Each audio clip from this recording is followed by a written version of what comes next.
Department ఎందుకు మీరు ఎందుకు ఇంకా మళ్ళీ చందా వేసుకుంటాం మేమే ఆటోలు అమ్ముకున్నా చీరలు అమ్ముకున్నా మేము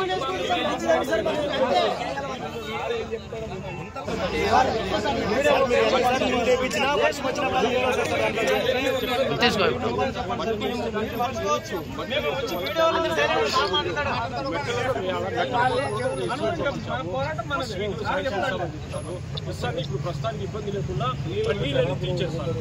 ఇది రేపటి నుంచే స్టార్ట్ చేస్తారు. చేసే వరకు వదలం సార్.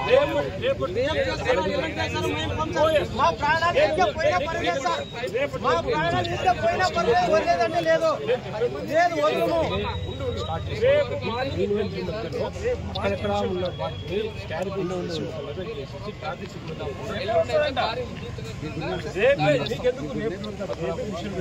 వాటర్ అన్ని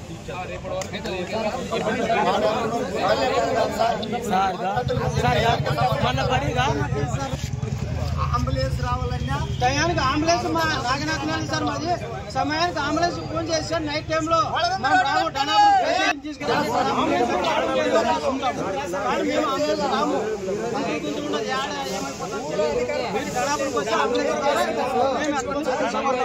మేము అంబులెన్స్ లో ఫోన్ చేసినా కూడా ధనాపురికి ఏ విధంగా తేవాలి పేషెంట్ నైట్ పూట గర్భిణి ఎప్పుడైనా మేము ఏ విధంగా తేవాలా? బండి మీద తేవాలా, ఆటోలో తేవాలా, ఎద్దుల బండి మీద తేవాలా? సమయానికి వైద్యం అందుక గర్భిణీ స్త్రీలు కూడా చాలా ఇబ్బంది పడిపోతున్నారు సార్.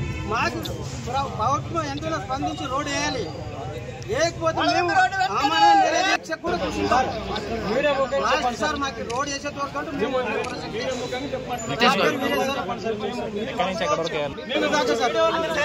28 kilometre sir. గణాపురం నుంచి వలగొండ వరకు ఒకటి సార్. గణాపురం నుంచి 4 కిలోమీటర్ నాగరత్నాలు సార్. ఆదోన్ నుంచి 6 కిలోమీటర్ ధనాపురం. ధనాపురం నుంచి 10 నిమిషాలకు పోతుంది సార్. ఆదోన్ నుంచి ధనాపురంకి మాకు 4 నిమిషాలకి అర్ధ గంట పైన దారి సార్. 4 నిమిషాలు 4 కిలోమీటర్లకి గంట దాకా పడుతుంది. ఆ విధంగా పోవాలి మేము.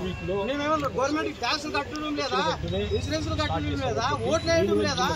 ఏమి మాకు ఓట్లు వేసిన పాపానికి మా గుంతుల్లో చంపుతున్నారు మమ్మల్ని. ఆటో డ్రైవర్లు సార్, నేను పొద్దున్న నుంచి సాయంత్రం దాకా ఏడుపోతే ప్రతిరోజు 2 రోజులకి 3 రోజులకి టైర్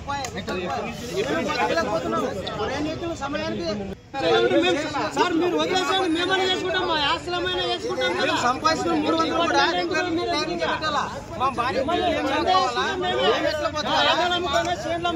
మాకు ఏదో రోడ్డు గురించి నిర్మాణం వచ్చేంత వరకు మేమంటే వదిలే పరిస్థితి లేదు.